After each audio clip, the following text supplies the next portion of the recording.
मुख्यमंत्री महोदय, आज खरं तर तुम्ही अजितदादा पवारांच्या कार्यकर्त्यांनी जे काही छावा संघटनेच्या कार्यकर्त्यांसमवेत जी काही मारहाण केली ती खरोखरच आज महाराष्ट्रातल्या शेतकऱ्यांची, महाराष्ट्रातल्या जनतेची मान शरमेनं खाली गेली। मुख्यमंत्री महोदय, अहो या अजितदादा पवारांच्या या गुंड कार्यकर्त्यांना तुम्ही खरं तर आवरलं पाहिजे।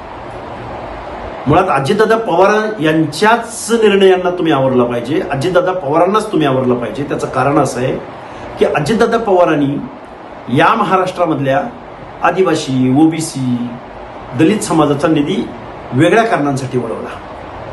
माणिकराव कोकाटे नावाचा कृषी मंत्री या महाराष्ट्रामध्ये वेळोवेळी बेताल वक्तव्य करतोय, असंवेदनशील वक्तव्य करतोय आणि त्या वक्तव्यांचा आणि त्या शेतकऱ्यांच्या जीवनाशी जुगार खेळणाऱ्या माणिकराव कोकाटेंचा निषेध व्यक्त करण्यासाठी आज छावा संघटनेच्या कार्यकर्त्यांनी काही संविधानिक मार्गाने एक आंदोलन केलं। त्या आंदोलनाला, त्यांच्या प्रश्नांना उत्तरं देण्यासाठी या अजितदादा पवारांच्या कार्यकर्त्यांकडे आणि महाराष्ट्राचा अजितदादा पवार पक्षाचा प्रदेशाध्यक्ष सुनील तटकरेंकडे उत्तर नव्हतं। मग त्या प्रश्नाचं उत्तर यांनी काय दिलं तर त्या छावा संघटनेच्या कार्यकर्त्यांना यांनी मारहाण केली। ही निषेधार्ह गोष्ट आहे।